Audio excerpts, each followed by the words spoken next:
Assalamu alaikum warahmatullahi wabarakatuh. Mpenzi mtazamaji, natumai mzima buheri wa afya.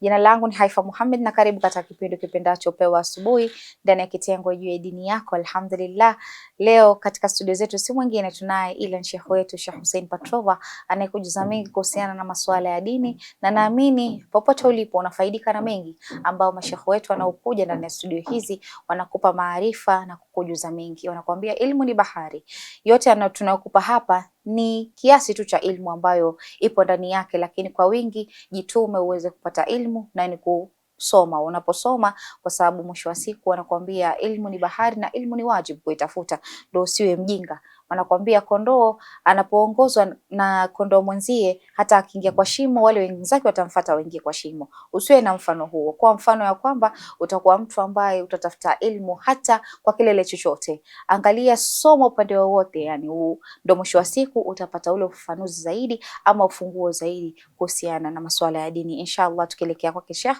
tutafahamu mengi na mengi zaidi. Karibu tena Sheikh. Assalamu alaykum wa rahmatullahi wa barakatuh. Wa alaykum assalam wa rahmatullahi wa barakatuh. Karibu sana Sheikh. Tunashukuru. Naam, bismillah. A'udhu billahi minash shaitani rrajim. Bismillahir rahmanir rahim. Naam. Imam al-Hasan na jinsi mtume ameongea kuhusu huyu imam ambaye ni Imam Hasan, inshallah tunaomba Mwenyezi Mungu asitufanye kuwa wafasi kama makondoo. Kabisa. Atufanye kabisa tuwe ni wenye kufikiria kweli kwa yale ambayo yanasemwa na yanafika kwetu. Maana watu wengi siku hizi imekuwa ni bendera fata upepo. Sheikh fulani akisema hivi basi atakalosema yeye ndilo hilo. Mtu haamui kwenda kuvitabuni kusoma. Na ndio kinachotufananisha sisi ama wale unawafananisha watu wengine na kondoo. Bana Sheikh ashasema hivi, maana kondoo mmoja akivuka bahari, wote watavuka bahari. Mmoja akiingia kwa shimo, yule wa kwanza anaiongoza yule. Akiingia kwa shimo, wote nao watafuata ataingia kwa shimo. Kweli. Hawatafuti njia zao. Kweli. Na sababu haya ambayo tukiwa hivyo basi yale ambayo tunasoma hayatatuletea athari kwenye maisha yetu. Na sababu tunaomba Mwenyezi Mungu, Allahumma allimna ma yanfa'na wanfa'na bima 'allamtana. Kwamba Mwenyezi Mungu atuelimishe yale ambayo yanatupatia manufaa na atunufaishe kwa yale ambayo ametuelimisha. Siwe tu kwamba tunafuata tu.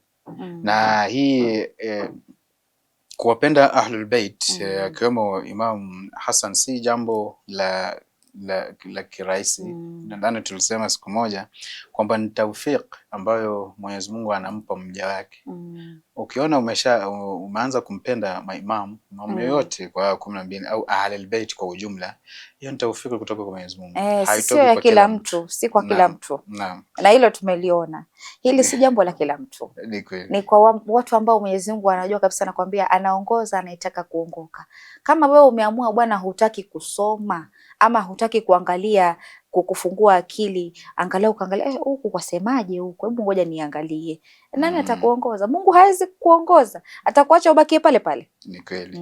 Kwa sababu Mwenyezi Mungu inasemekana kwenye hadithi kwamba al-ilmu nuru yakdhifuhu Allahu fi qalbi man yasha. Kwamba ilmu ni nuru, Mwenyezi Mungu anaiweka kwenye moyo ambaye anataka. Ndio. Sasa kama wewe hujawapenda na hutaki kupenda, hawezi pewa. Mwenyezi Mungu hajaweka kwenye moyo na haitoingia. Ndio. Mpaka mtu mwenyewe atake. Kwa hivyo miongoni mwa sema kuhusu za mtume kuhusu Imam Hasan, siku moja Imam Ali alisema kuhusu kile ambacho alikuwa amesikia kutoka kwa mtume kuhusu Imam Hasan, kwamba kana Rasulullah yakul ya Ali, anamwambia Ali, lakad adhalani hadhani ghulamani. Yani adhalani kwamba ukikwambia mtu adhaltani, yani umenifanya mpaka sioni mwingine au sifikiri kumpenda mwingine. Yani mapenzi ambayo unayo kwa yule mtu yamechukua moyo wako wote. Sasa mtume alisema kwamba mapenzi yangu kwa hawa wawili ghulamani, vijana wawili, yamenifanya mpaka sioni kama nitampenda mtu mwingine. Yani al-Hasan wa Hussein an ahabba ba'dahuma ahadan abada. Yani sioni kama nitampenda mtu mwingine baada yao milele. Inna rabbi amarani an uhibbahuma. Kwa nini? Kwa sababu Mwenyezi Mungu ameniamurisha mimi niwapende al-Hasan wa Hussein, wa uhibba man yuhibbuhuma, na wanipende wale ambao wamewapenda. Sasa kama mtume alikuwa anapenda Hassan na Hussein na alikuwa anampenda anawapenda mpaka akaonyesha kwamba kweli anawapenda na akasema, sasa wewe nani ukatae kuwapenda? Ndio. Yaani ukina kiwango gani kwamba unaenda kinyume cha maneno ya mtume? Kwa hivyo ndio sababu tunasema kupenda Ahlul Bait akiwemo Hassan na Hussein ni wajib, ndio sababu kuna imam hii ni group nyingine au upande mwingine Imam Shafi'i nadhani tunamjua. Ndio. Naam. Imam Shafi'i alisema ya ahla baiti rasulillahi hubbukum, anaita Ahlul Bait hubbukum faradhun min Allahi fil Qur'ani anzalahu. Anawaambia kwamba Ahlul Bait upendo kwenu ni faradhi kutoka kwa Mwenyezi Mungu, ameshusha kwenye Qur'ani. Kafakum min adhimi alqadari annakum man lam yusalli alaykum la salata lahu, kwamba inatosha kwamba kwamba yule ambaye hawaswali nyinyi hakuna swala kwake. Ukiangalia unajua unawachukia na bado unawaswalia. Unawaswalia. Sasa hii ni kwa sababu kwenye swala si lazima tuwaswalie Ahlul Bait. Na kama hutawaswalia swala haija ni batil. Ni batil. Sasa kama uwapende usiwapende kweli lazima vitu zingine zitafanyika. Ndio. Naam. Kwa hivyo Imam Hassan tukiangalia kwenye miongoni mwa tabia zake, kwa sababu Imam Hassan tunaambiwa kwenye hadithi kwamba ni karimu Ahlul Bait. Yaani alikuwa na kiwango cha juu sana cha ukarimu. Na tukiangalia kwenye maisha yake ni kweli kwamba alikuwa ni mkarimu. Kuna hadithi inatuambia kwamba kuna hadithi moja kutoka ikimueleza yeye kwamba kwenye maisha yake mara mbili alitoa mali yake yote na akabaki hana chochote kupatia mafukara. Mara mbili. Na pia mtume alimuamrisha, kulikuwa na mara ya tatu nadhani, alimuamrisha kwamba atoe mali yake kwa ajili ya kuwapatia mafukara. Sasa alikuwa na sifa ya ukarimu ya hali ya juu sana. Na tutakuja kuona katika tukieleza tabia zake, miongoni mwa tabia zake, miongoni mwa hadithi ambazo zinaonyesha ukarimu wake, sehemu ambazo alifanya hiyo sifa ya ukarimu. Lakini kabla tuingie kwenye ukarimu, huyu ni imam ambaye anajua, ana maarifa ya ukweli kuhusu Mwenyezi Mungu na mtume wake. Na ni imamu ambaye ni maasum, kumaanisha kwamba hatekelezi jambo ambalo linaenda kinyume, si tu kwamba afanye dhambi, asahau na afanye makosa, na afanye jambo ambalo linaenda kinyume na heiba ambayo ako nayo. Kwa mfano uwezo kukuta imamu, na hii yupo kwa imamu na mtume, uwezo kukuta imamu anatembea kwa njia anacheka, sio haramu, anacheka kwa sauti, kwa nini? Kwa sauti ya juu, sio haramu, lakini inashusha hadhi yake mbele ya watu. Sasa vitu vyote ambavyo imamu alikuwa anafanya kama imamu alikuwa anavirudisha kwa Mwenyezi Mungu. Je, Mwenyezi Mungu anasema nini? Na tujue kwamba imamu ana ilmu ambayo amerithi kutoka kwa baba yake. Ndiyo. Na baba yake amerithi kutoka kwa mtume. Sasa hii ilmu si ati na mipaka. Ana ilmu kwa vitu vyote ambavyo vipo karibu na yeye, na ikiwemo ibada ya Mwenyezi Mungu. Sasa kwenye vitu vyote ambavyo imamu alikuwa anafanya, kuongeza kwa kujua kwamba yeye ni maasum na obvious anaingia peponi, miongoni mwa watu lazima yani pepo wataingia kwa haki yani. Lakini hivyo vitendo ambavyo alikuwa anafanya, alikuwa hasahau kwamba Mwenyezi Mungu yupo. Kwa mfano sisi tukiambiwa wewe unaingia peponi, wewe umeshatabiriwa kwamba unaingia peponi, baadhi ya vitu nitaacha kufanya kwa sababu havitaongeza chochote wala kuondoa chochote. Mimi nishapewa marhala kwamba nitaingia peponi. Lakini imam wakiwemo maimamu wengine pia walifanya kwa kiwango chao. Alikuwa kwa mfano akikumbuka mauti analia, akikumbuka vile mauti inafika na kile ambacho kinafanyika na baada ya mauti nini inakuwepo. Imamu alikuwa analia. Kwa nini analia? Kwa sababu ana feel, anahisi ule uchungu na anaujua ule uchungu ambao mtu anatokea na unatokea kwa mtu akifika katika hali ya kufa. Na si kwamba imamu atapitia haya yote, kwa sababu maimamu wamefika kiwango kwamba matendo yao yamewafanya wamekuwa wasafi. Sasa baadhi ya vitu, kwa mfano uchungu katika kuondoa roho, tukiongea kuhusu bahthi ya al-maut, kuna watu wakiondolewa roho wanafanya nini? Wanasikia uchungu sana. Na kuna baadhi ya watu ukiona roho ikiondoka wao wanacheka, wanafurahi. Sasa imamu aweza akakuwa kwenye hiki kikundi cha kwanza, kwa sababu yeye kwa kitu cha kwanza anajua mauti ni nini, na vitendo vyake vinaendana na yale ambayo Mwenyezi Mungu anaamurisha. Sasa aweza akapata ugumu katika hiyo hali, lakini hivyo hivyo alipokuwa anakumbuka mauti alikuwa analia. Akikumbuka kwa mfano resurrection, kufufuka, imamu alikuwa analia. Akiswali, kwa sababu ya hiyo khushu ambayo alikuwa nayo, imamu pia alikuwa analia.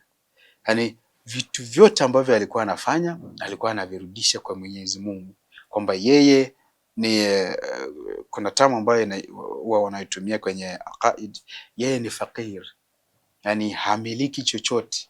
Vyote ambavyo anamilika ni vya Mwenyezi, anamiliki ni za Mwenyezi Mungu. Sasa kwa kule kuabudu kwa sababu ya adhama ya Mwenyezi Mungu, anaona kwamba yeye hana chochote, inamfanya mpaka ananyenyekea sana, anafika kiwango ambacho ni cha chini na kwa kumtukusa Mwenyezi Mungu. Kwa hivyo hii ndio imamu. Lakini tukiangalia kwa mfano sisi, huyu ndio imamu ambaye ni kudwa kwetu. Tukiangalia sisi kwa mfano umauti ukitajwa, mtu anatembea tu kama kawaida, anaendelea na maisha yake kama kawaida. Yaani ukitaja mauti watu hawana haja, wanaona kitu cha kawaida tu, mpaka wakiona mtu akifa, hata imefika kiwango kwamba hata tunaona mtu akifa lakini hatuhusiki. Yani hatuna haja na yote, hatukumbuki, hakuna kitu ambacho kinatukumbusha Mwenyezi Mungu. Hii inatupa utofauti kati yetu na imamu, na kama tunampenda imamu, tunamchukua kama kudwa wetu, lazima tutaonyesha mawadda na kufanya yale ambayo alikuwa anafanya. Siku moja, hiyo ni ibada yake. Kwenye ukarimu, siku moja imamu alikuwa anatembea, akakutana na kijana. Sasa huu kijana alikuwa amekaa sehemu na ana kipande cha mkate anakula. Sasa hicho kipande cha mkate alikuwa kulikuwa na mbwa kando yake. Sasa alikuwa anauma ule mkate, kisha anampatia yule mbwa.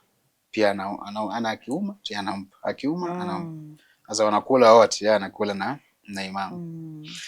So imamu alipoona akashtuka na akashangaa, huyu kijana kwa nini anafanya hivi? Na alikuwa kijana ambaye hana chochote, yani alikuwa ni kama chokora vile. Sasa akauliza, huyu kijana ni nani? Akaelezwa kwamba huyu kijana yuko hivi, yuko hivi, yuko hivi.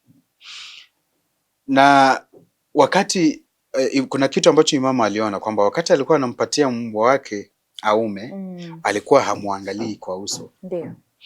Na imamu akamuuliza, kwa nini ulifanya hivyo? Akasema, nilikuwa nafanya hivyo ili macho yangu yasikutane na yale ya mbwa katika hiyo hali ya kumlisha.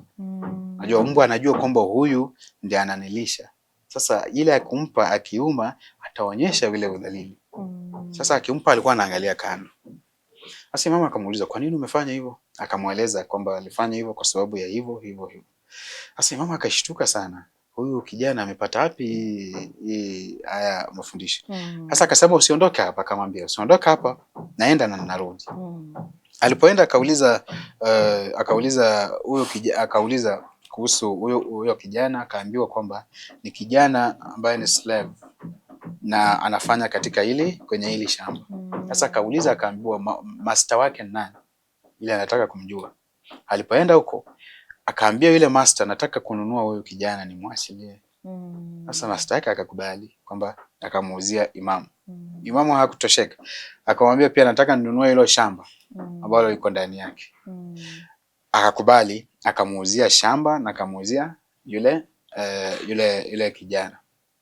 Aliporudi Akamwambia Imam akamwambia yule kijana mimi nimekisha kununua na nakuachilia, yani nakuachilia uwe huru, na si hivyo tu, hili shamba ambalo unafanya kazi ndani yake ni lako, nimenunua na nimekupatia, nimekupa. Kwa hivyo Imamu akamondoa kwenye utumwa, akamfanya awe huru na akamuongoza na lile shamba ambalo alikuwa anafanya kazi. Ukiangalia ni mfano mzuri ambao pia katika maisha yetu ya sasa sisi tunaweza kuuchukua. Maana nilikuwa napitia katika video moja ya Said, nadhani ilikuwa ni Jawad Kazwini kama sijakosea. Naam. Nikaona anasema ya kwamba kila ambacho umepewa, hata kama ni utajiri wenye umepewa, utajiri wako ni umsaidie mtu, kumtoa mtu kwa ufukara. Usifanye utajiri wako ni kama ni wako peke yako ambao umepewa, kwa sababu ni mtihani ule ambao Mwenyezi Mungu amekupa. Ule fakiri alikuwa pale, ukiamua labda umeamua mimi huu pesa yangu nilionao ama ni utajiri nilionao, naweza mwekea bidhaa kwa duka na akauza na akafanya akapata riski, huyo mtu ushamtoa katika ufukara. Ukichukua zile amana ama pesa ulionayo ukamsomesha mtoto ambaye ni fakiri, ushamzidishia ilmu, na hapo tayari umefanya sadaqatul jariya, kwa sababu kila anapozidi kuzidisha ilmu yake thawabu zinarudi kwako. Sio tu umemtoa katika ujinga wa akili, bali pia umemfanya nini? Umemfanya mtu awe mtu mmoja ambaye we mwenyewe pia umefaidika, ni thawabu ambazo pia umezipata. So kaangalia ni mfano mzuri wa Imam Hassan alipomfanyia yule kijana, ni kuonyesha ya kwamba kando kwamba huyu mtu ni slave, nimemtoa nimwachia huru, na kumwachia huru nikampa kitu ambacho kitampa kipato, kitu ambacho yeye ambacho mashallah kitamsaidia baadaye, na hata kuwa tena anaomba, na hata kuwa anaomba. Ni kama tu umeona mama amekaa njiani na watoto wake, ama amekaa yatafuta riski, ukaamua mimi huyu sasa, acha ni mali yangu nilonayo, acha nimtafutie mahali, hata kama atafungua kibiashara kidogo, nimpe hii angalau asiwe mwenye kuombaomba. Ni video nyingi ambazo tumeona watu wanaomba barabarani, mtu anaenda anamnunulia maji, hasa mtu akipita ananunua, ni kipato. Ni kweli. Tayari unamuinua yule mtu. Na inabakia kuwa ni kitu ambacho atakikumbuka. Kesho na yeye akiona mtu kwenye shida, ataona mimi pia nilifanywa jambo kama hili, acha nimsaidie mtu mwingine. Ni kweli. Ni kweli. Sasa hapo Imamu alimsaidia kwa sababu aliona, alishtuka sana alipoona yule mtoto alichokifanyia ule mbwa. Na pia kwenye Qur'an, jazaa'ul ihsan illa al-ihsan, kwamba yeye alifanya ihsan ni kidogo tu, lakini ili drive Imam pia kumfanya, although Imam si ati hicho kitendo ndio kilimfanya, hiyo ni tabia ambayo alikuwa nayo, hiyo ni tabia rasikha ambayo yupo kwenye dhati yake, kwenye nafsi yake. Sasa kile ambacho tunafanya na maimamu ni kudwa kwetu, kile ambacho tunafanya kwa watu kitarudi, na kitarudi, kinaweza kikarudi kwa mfumo huo au hata zaidi ya kile ambacho tumetoa. Naam. Nadhani tukiongea kuhusu Imam haimaanishi kwamba ni Imam Hassan tu pekee yake. Ndio. Hao wengine pia wana tabia zao ambazo walionyesha katika sehemu tofauti tofauti. Ndio. Na kila imamu ambayo tunaongea kumhusu ana kitu ambacho alitekeleza kwa yale mazingira ambayo alikuwa ndani yake. Ndio. Huenda imamu mwingine hakutekeleza. Na hii inafanyika pia kwa mitume. Mtume mmoja alifanya kitu, mtume mwingine hakufanya, kwa sababu mazingira ni tofauti. Ndio. Mazingira ya huyu ambaye alimkubalia kile kitendo kifanyike hayafanani na huyu. Na hii inakujia pia kwa Imamu Hassan na Hussein. Imamu Hassan alifanya suluh na Muawiya. So mazingira yalialau ile suluh. Ndio. Lakini Imamu Hussein alikataa. Akaenda vitani. Lakini tatizo ambalo tunapata kwa Imamu Hassan na Hussein kwamba Imamu Hussein alipopata uongozi hakupata tu hivi uongozi na akaenda vitani. Kweli.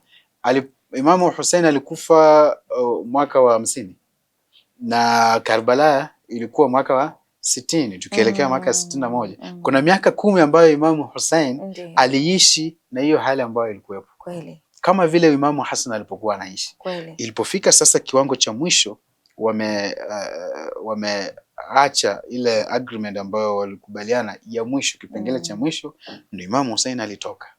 lakini si kwamba mwanzo tu Imamu Hussein alianza kutoka. Kweli. Na hii inaonyesha kwamba Imamu Hassan pia alikuwa na ujasiri. Ujasiri si kwamba kila sehemu unasimama. Ndio. Unaweza onyesha ujasiri kwa kutulia tu. Alafu ukakuja ukafunguka baadaye. Naam. Kwa hivyo Imamu Hassan pia alikuwa na hiyo tabia ya ukarimu, na kuna sehemu nyingi ambazo zinaonyesha ukarimu wake na hadithi nyingi ambazo pia zinaeleza kuhusu ukarimu wa Imamu Hassan. Kwa mfano kuna kipengele, kuna maelezo fulani kwenye historia kwamba Imamu Hassan alikuwa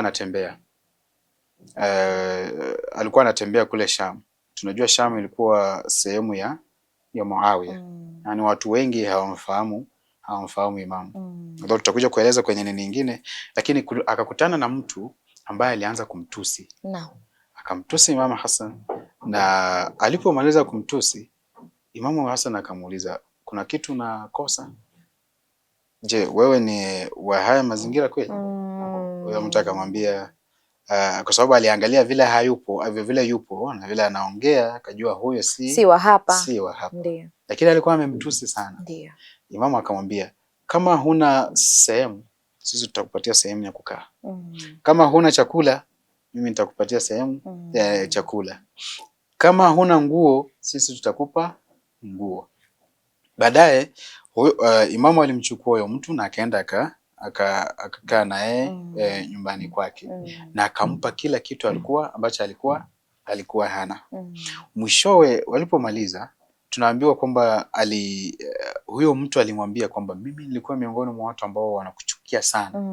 Nakuchukia wewe na baba yako.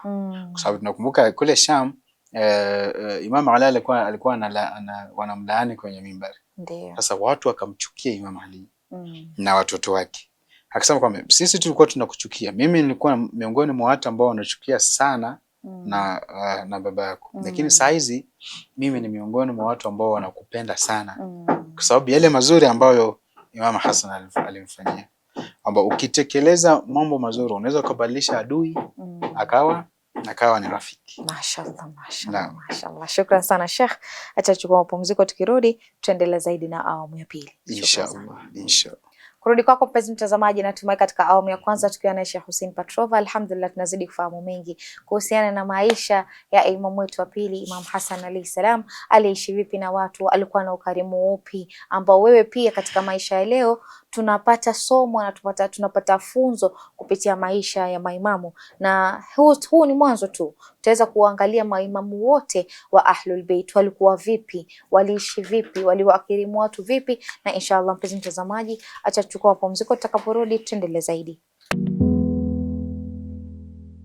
Assalamu alaikum warahmatullahi wabarakatuh. Mpenzi mtazamaji, karibu tena katika awamu ya pili ya kipindi kipendacho Pewa Asubuhi ndani ya kitengo Jua Dini Yako, tunapozidi kuwa nawe kukujuza mengi kuhusiana na maisha ya Imam Hassan alayhi salam. Naamini umetega masikio yako vizuri mpenzi mtazamaji wangu, ili ufahamu mengi kuhusiana na Imam Hassan, na hili litakupa funzo pia wewe unapomtaja mtoto wako jina kama Imam Hassan ama jina la Hassan, basi utafahamu hili jina, huyu mtu alikuwa wa aina gani, alikuwa na ukarimu upi, na we mwenyewe pia utaangalia malezi yapi utampa mtoto wako ili aje awe mpenzi wa Ahlul Bait Rasulillah. Insha Allah mpenzi mtazamaji, tukielekea kwa Sheikh tutafahamu mengi na mengi zaidi. Karibu tena Sheikh. Nashukuru sana. Naam, a'udhu billahi minash shaitani rajim. Bismillahir rahmanir rahim. Miongoni mwa confusions ambazo zinakuwepo kuhusu Imam Hassan ni swala la ushujaa wake. Ndio. Yani hiki kitendo ambacho Imam Hassan alifanya cha kusign agreement na Muawiya watu wengi hawakukielewa. Watu ambao hawaelewi Imam ni nani hawakukielewa, wakaanza kumrushia mambo. Miongoni mwa mambo ambayo amrushia kwamba Imam ni muoga. Ndio. Haezi akaingia vitani. Lakini historia inadhihirisha kinyume na hili. Kwa tukiangalia historia kwamba Imam Ali alipochukua uongozi tulisema kwamba alikuwa na vita ambavyo vilifuatana. Vita vya Siffin na Harawan na vita vya Jamal. Tunaambiwa kwenye historia kwamba hivi vita vyote miongoni mwa watu ambao walikuwa mbele kupigana alikuwa Hassan na Hussein. Yani hao ndio walikuwa wanaongoza hivi vita. Hata kwenye Siffin ambao maaraka yalipokuwa ametanda sana, Hassan na Hussein walikuwa sehemu mbele kule kuhakikisha kwamba jeshi la Imam Ali alirudi nyuma. Sasa Imam Hassan alishiriki katika vita vyote na akaonyesha ushujaa wake katika hivyo vita. Na pia kuna siku moja, nadhani kuna historia nilisoma mahali kwa maelezo tu kwamba siku moja kulikuwa na nadhani ngamia sehemu, nadhani alikuwa ngamia, na ambayo kulikuwa na kikundi cha watu wanapigana. Sasa hiyo ngamia nadhani alikuwa anafaa au wao. No. Sasa Imam Ali, ilikuwa uongozi wa Imam Ali wakati huo. Imam Ali akatoa amri kwamba nani ataenda kumuua huyo. No. Na ili umuue lazima upite kwa watu wengi. Watu wengi hapo lazima upite kwao. Sasa akapatia mmoja wao, nadhani alimpatia mmoja wa vijana wake ambaye ni watoto wake, ambaye ni Abdullah, kwa sababu either Abdullah au Abu Bakr, mmoja wao. Sasa alipowapa wakaenda, hawakuweza, wakarudi. Yani kama vile wakati wa Khaybar. Viongozi wawili, khalifa wawili walipewa kwamba waenda wafungue Khaybar, wakashindwa. Sasa alipoenda huko hakuweza kufungua, akarudi. Aliporudi Imam Ali akachukua ile hali akampa Imam Hassan uongozi kwamba wewe ndio unaenda kummaliza. Imam Hassan alienda na akamalizana na kazi, akarudi kama kazi imeisha. Hasa aliporudi ni kama huyu ndugu yake hakusikia vizuri, kama alihisi kwamba kwenye roho yake kuna kitu kinamuuma. Kwa nini yeye amefanikiwa na mimi nilishindwa? Sasa Imam Ali akajua hilo. Akamwambia, akamuuliza, kwa nini umenuna? Alikuwa anajua kwa nini amenuna na haya mambo, kwa sababu ni maasum na Imam Hassan pia ni maasum, lakini yule si maasum. Sasa akamweleza, wewe ni shujaa, wewe unajua kupigana, hakuna shida na wewe, lakini wewe ni mtoto wangu, kwamba mimi ni baba yako, lakini huyu Hassan ni mtoto wa Mtume, kwamba Hassan mama yake ni nani? Fatima, na babu yake ni Mtume. Sasa kuna tofauti kati yako na Hassan. Kuna baadhi ya vitu huwezi ukafanya, Hassan anaweza. Ndio. Huu shujaa ambaye ako nayo ni yule ambaye amerithi kutoka ile damu ya babu yake ambaye ni Mtume. Sasa Imam Hassan, kwa vile inavyoelezwa kwamba alikuwa hana ushujaa, ni kinyume, kwamba alikuwa na ushujaa na ndio sababu akasimama ili kusave watu ambao walikuwa wamebaki kwenye grupu yake. Maana ukiangalia naamini Sheikh zina kidogo zipatani kama na swala la Imam Ali wakati alikuwa hajapeana bai'a kwa Abu Bakar kwa miezi 6. Naam. Baada ya kifo cha Bibi Fatima Zahra walimtenga Imam Ali. Okay. Walimtenga, alitengwa na watu wengi walikuwa hawai karibu na yeye. Ikabidi afanya nini? Ikabidi tu aiachie.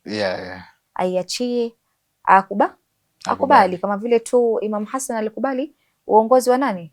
Wa Muawiya. Ni kweli. Na mwisho wa siku ndio hivyo, akawa ako chini, akawa hana ni ile huna usemi, twende tu nalo. Lakini hao ambao walikuwa ndo maswahaba walikuwa wakishindwa na jambo wanarudi wapi? Anarudi kwake tena. Huku. Ambaye Mtume wa Mwenyezi Mungu mwenyewe amesema nini? Mimi ni mji wa ilmu, lakini mlango wake ni nani? Ni Imam Ali. Na tukiangalia ni swala ambalo ni vitu vimepatana.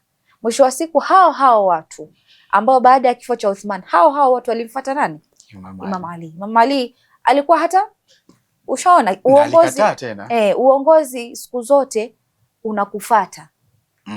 Uongozi sio kwamba wewe ndo uende ukajichague. Hapana. Uongozi unajionyesha tayari mtu kiongozi anakuwa ni mtu wa aina gani. Na hichi imejidhihirisha baada ya kifo cha Bibi Fatima. Walimchukulia vipi Imam Ali? Mpaka Imam Ali kabidi sawa, haina shida, acha nikubali. Ni kweli. Na sababu kuna usemi mmoja unasema kwamba ihtiyaju kulli ilay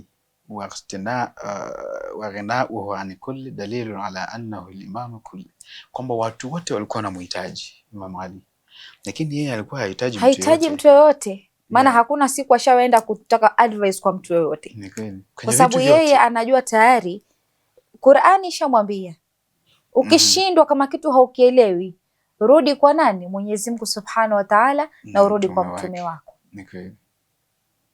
Tayari ikabidi arudi wapi? Anajua tu kabisa mtume wa Mwenyezi Mungu alikuwa hivi na hivi na hivi.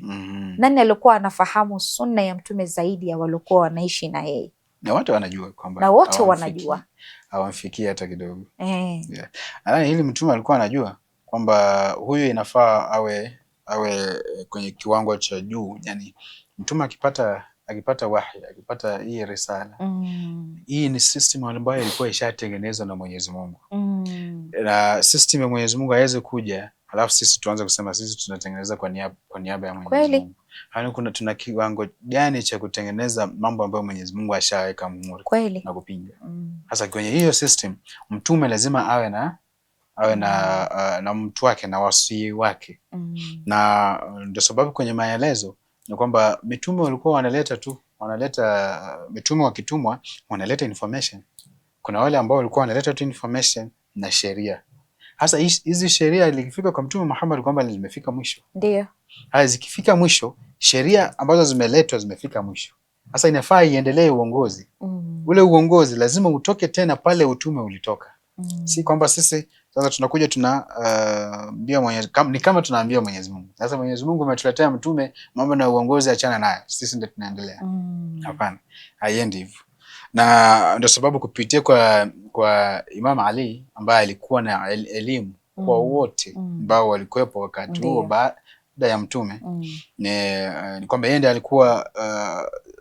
alikuwa munasib kwenye hiyo mansab. Laiti angepewa hiyo nafasi, then hao maimamu wengine ambao walikuja pia wangeonyesha osma yao, wangeonyesha sifa zao za uongozi. Lakini hawakupata kufikia uongozi. Na nadhani Imam Hassan ndiye alikuwa wa mwisho kusimama kama kiongozi baada ya Imam Ali. Sababu Imam Hussein hakufikia, walimkataza kutoka mwanzo na walimpinga, na hawa wengine wote hawakufika kwenye uongozi. Na baada ya hapo Mwenyezi Mungu naye ana rehema yake. Mwenyezi Mungu kwa rehema zake alijua kwa nini Imam Jawad alikuwa atakuwa mgonjwa. Imam Zainul Abidin atakuwa mgonjwa. Alijua kabisa. Kwa sababu gani? Hii ilikuwa ni uongozi ambao lazima kuwe na kiongozi ambaye ataendeleza. Na ndio maana mtu akiangalia Ahlul Bait lazima tuwe na muongozo katika kile ambacho tunakifuata. Sasa ni vitu ambavyo lazima tuvielewe, tukue navyo. Tukiangalia Imam Sajjad vile alikuwa ni japo na ugonjwa wake, lakini ujasiri aliosimama mbele ya Yazid na kuongea si wa kawaida. Ni kweli. Ndio. Akisaidiwa na Bibi Zainab. Kwa hivyo uongozi ambayo inaitwa divine leadership si kitu rahisi ambacho kila mtu anaweza akachukua. Ukienda pale ukijiendea hivi hivi utaharibu mambo yote. Ndio. Kwa hivyo Imam Hassan ili awe kiongozi lazima awe anapita watu wengine wote kwenye tabia ambazo ni nzuri, kwa sababu yeye ndiye anakuwa kiongozi wao. Miongoni mwa tabia zake au hulka ambazo Imam Hassan alikuwa nazo, kwamba alikuwa mtawadha, na alikuwa mtu wa chini sana. Sio kwamba alikuwa anajiproudisha kwa sababu anatoka kwenye nyumba ya mtume, na hii ipo kwenye maimamu wote. Kweli. Wote ni mtawadha.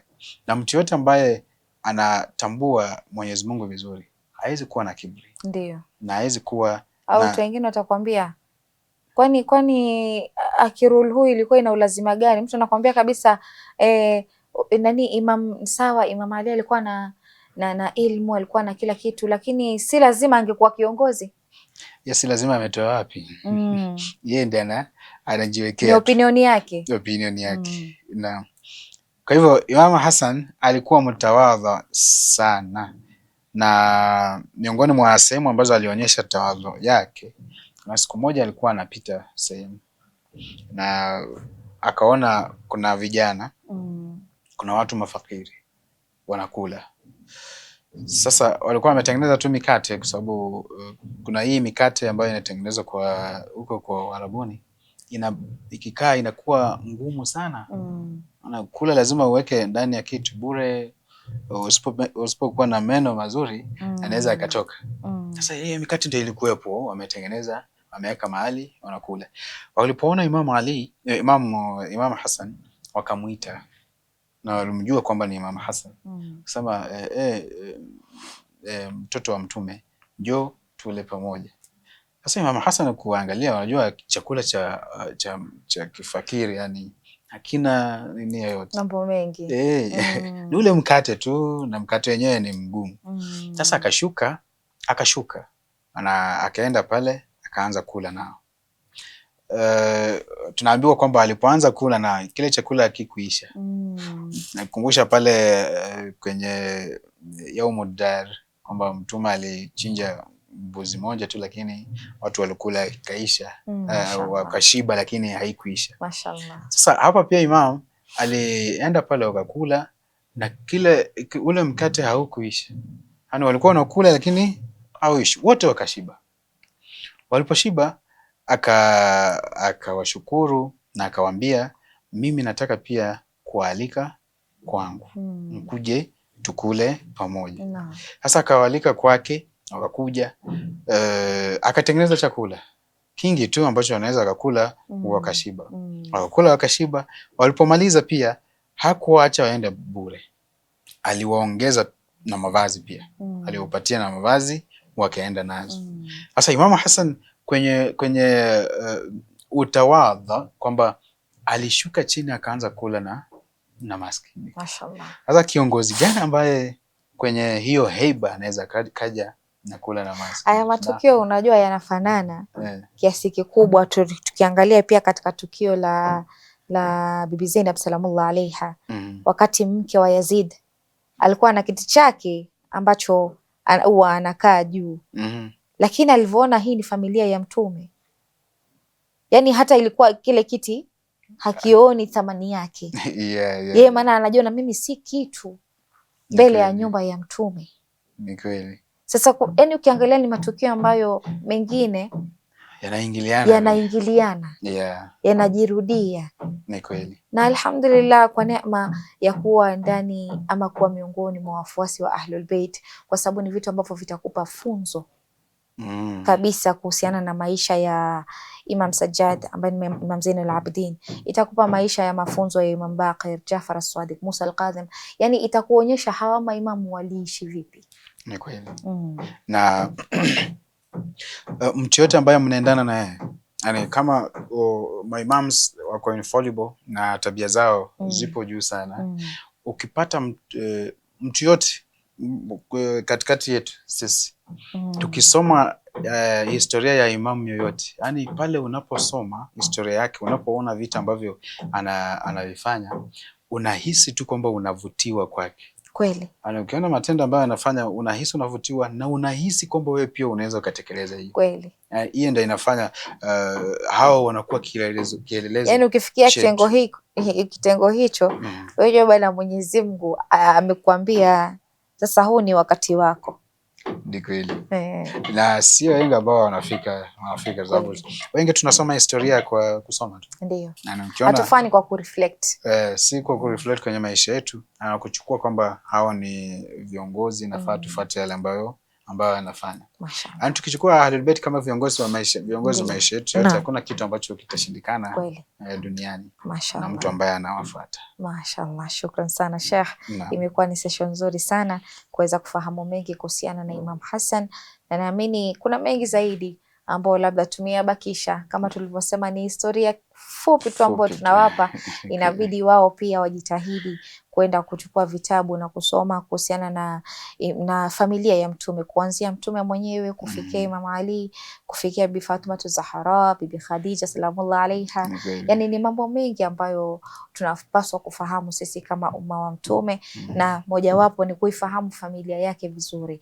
Maana unapomuuliza wale upande mwingine, unamfahamu mtu fulani tabia yake ilikuwa vipi ama ilikuwa vipi, mimi namfahamu kama mjukuu wa Mtume. Kwa hivyo wewe hata haufahamu kwamba labda alisign treaty kati yake yeye na Muawiya, bado haufahamu. Ndio maana nilipoona kwamba shekha fulani wa upande mwingine akiongelea kwamba mbona hawamuongelei Imam Hassan, wanauliza mbona hawafanyi wanavyofanya Imam Hussein, hawamfanyii Imam Hassan.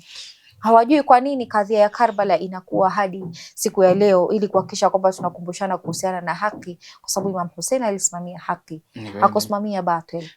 Na kule kutembea barabarani ni kueneza ujumbe wa Imam Hussein ambao ulikuwa ni ujumbe wa nini? Wa haki, ambao ni sisi binafsi tujitahidi kuchukua vitabu, kusoma na kufuata yale ambao Ahlul Bait Rasulillah walikuwa nayo. Shukran sana Sheikh.